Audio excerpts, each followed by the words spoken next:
Hola a totes i a tots, parapandèmics! Avui jugarem bona cosa, i sense tocar-nos, clar!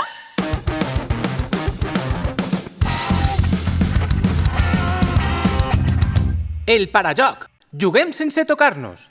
El primer joc és el sambori. Necessitarem un clarió per marcar el terreny de joc a terra. Mireu, és molt senzill de dibuixar. Com podeu veure, té una numeració i hem de seguir-ne l'ordre. Utilitzarem una fitxa o una pedra per jugar. Sempre utilitzeu la mateixa. Fem el dibuix a terra.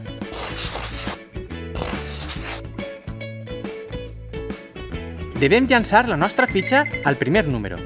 Si la fitxa o la pedra no cau dins, haurem de canviar de torn. Com que la pedra està dins de l'1, no podem xafar aquest número. Sempre hem de posar un peu en cada casella i heu de votar a peu coix, sense eixir-vos del requadre i sense perdre l'equilibri, perquè si no, tornarem a començar i perdrem el torn. Quan ens trobem dos caselles juntes, devem posar un peu en cada una. Hem de fer tot el recorregut numèric d'anada i tornada fins a la casella anterior on estiga la nostra pedra. Deurem recuperar-la per a poder continuar el camí. Una volta acabat el torn d'un jugador, li tocarà al següent participant. Ho farem així fins a completar tots els números. Un joc divertit, senzill i tradicional.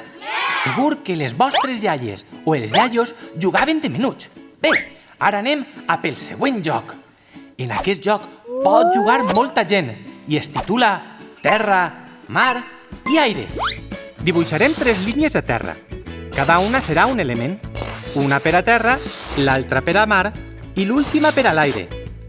Un dels components del grup serà el jutge i dirà on deuen anar tots. Quan diga terra, tots hauran d'anar a eixa línia. El mateix farem amb l'aigua i l'aire. Si algun participant s'equivoca, quedarà eliminat o ajudarà al jutge per veure si algú més s'equivoca. Recordeu que deveu guardar la distància de seguretat. Espero que us hagi agradat i que jugueu amb molts amiguets i, per descomptat, amb la distància de seguretat. I ara, atenció, perquè anem a per l'últim joc. Este joc és d'habilitat i d'estratègia. Es titula El Codi Secret. Per a jugar a este joc, són necessàries com a mínim 4 persones. Ens dividirem en grups d'almenys 2 persones.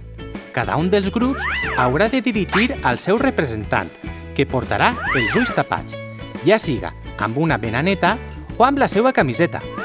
L'objectiu serà que els embenats de cada grup arrepleguen un tresor diferent, seguint les indicacions dels membres del seu grup. El tresor estarà dins d'un cercle i a la mateixa distància de tots els participants. El problema és que els ajudants no podran dir en cap moment dreta, esquerra, avant, arrere o avall. Deuran canviar aquestes indicacions per altres. Per això es diu codi secret. Per exemple, en lloc de dir avant, direm cotxe. En lloc darrere, direm vaixell. En compte de dreta, podem dir avió. En lloc d'esquerra, direm moto. I en compte d'avall, podem dir submarí. Cada grup, un codi diferent. Col·locarem els representants tan lluny del grup com siga possible. El grup en cap moment pot manejar-se del seu lloc i hauran de donar totes les indicacions tan fort com puguen, ja que els altres grups estaran fent-ho al mateix temps. Tant el representant del grup com els seus membres han de saber bé el codi.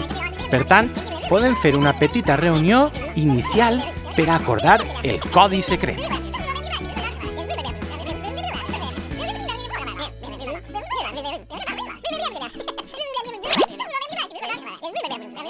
Cotxe, cotxe, cotxe, cotxe...